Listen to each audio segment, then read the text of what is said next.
that now, police have arrested more than 1,600 people in a week-long crackdown on so-called 250 gang members operate amongst 12 gangs in Walthamstow.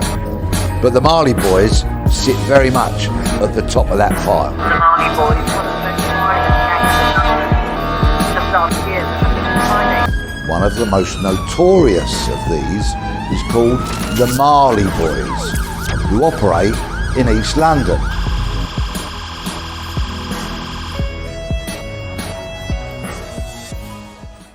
In this video, we're going to be briefly looking at the history of Somali gangs in London and why they've blown up and become some of the most active gangs in the UK, despite being new to the road life compared to the Caribbeans, West Africans, etc.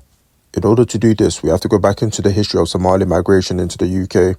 Somalis first came into the UK in the late 19th century, settling in cities like Cardiff and Liverpool. The 1990s saw a large wave of Somali refugees fleeing civil war. They settled in areas like London, Birmingham, Leicester and Bristol, often facing challenges like unemployment, housing issues and discrimination. By the 2000s, second-generation Somalis began grappling with dual identities and limited opportunities, which led to gang involvement. Back in the 2000s, Somalis used to get bullied quite a lot in school just for being Mali, and this was mostly done by Jamaican students. You see, being Jamaican in these times was considered cool and looked upon, whilst Mali students were called things like pirates, fivehead or even dirty Somali. All this hatred towards Somalis continued for a long time, which inevitably led to Malis finding comfort in their own people and forming gangs. I grew up in southeast London, grew up in Woolwich. Cash in my pocket, call me a block star. Couple hundred bags on a rental with no cop cars.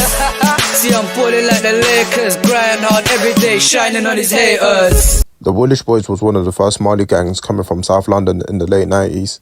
This is a little bit before my time, but from what I've read from the Somali forums, the Woolwich Boys were super active in the scene. They started off with robberies and would rob anyone in the area in groups. Younger members of the gang, called the younger Woolwich Boys, would do most of the petty crimes, while the older members of the gang are known for operating large drug trafficking rings. Without getting into beef with other areas. We'd rather say, for example, Lewisham or Catford, though, we can't move out the SE18 sort of Woolwich Borough. You can't move out of the borough? Yeah. Why? I mean, what sort of problems will you get into? You say Lewisham? Say we'll get jumped or... By who?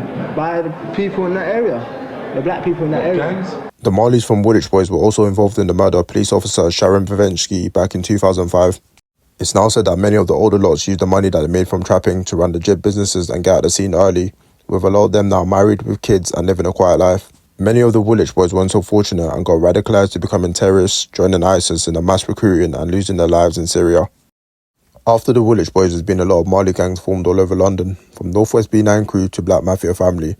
But the one gang that has gained a lot of attention and is considered one of the most dangerous gangs in London is the Mali Boys, also known as Malistrip. I did it again. That's multiple times, boss case in court. Me, I'm from the active side of latent. Something got dropped, but we still want more. Me, I got beef with pagans. Gotta look left and right every time I walk. Forensic suit on a pagan block. That's tense and chalk. The Malistrip is based in Leyton and Walthamstow, East London. They run the postcodes E10 and E17. It's said that the Malistrip was formed in 2015, but from articles I've seen, the Malistrip was going on before this. Even though they had very few numbers, they're responsible for hundreds of attacks and gang violence in the area. One of the more famous cases was the murder of 14-year-old Jaden Moody, who was part of the rival gang LGR, that stands for Let's Get Rich. Jaden was knocked off his scooter by the Mali Boys and was repeatedly poked 9 times whilst he laid on the ground. The thing is, Malistrip are not really concerned about postcode wars, but more of the local drug trade, which makes them one of the richest gangs in London. The UK Drill Plug made a really good video about the Malistrip if you want to check that out. So the reason for the rising gangs from the Somali community is more of a retaliation because of the years of discrimination. You see, Somalis had different hair texture, skin tone and facial features that set them apart, and would often get bullied by their black counterparts. So in order to deal with this, they sought comfort in their own people and has led to a lot of Somalis not considering themselves as black, and would describe black people as Jerez, a term used to describe Somali Bantu people who had hard hair. But there's a term that we have, and it's called Jerer. Jerer just means thick hair. Somalis give a lot of nicknames out.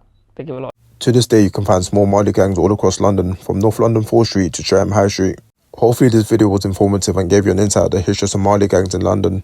I just want to make it clear that I'm not Mali myself, but I did grow up in London with a lot of Somali friends and saw some of this firsthand. Feel free to like and subscribe and stick around the channel, and I'll see you lot later. Safe.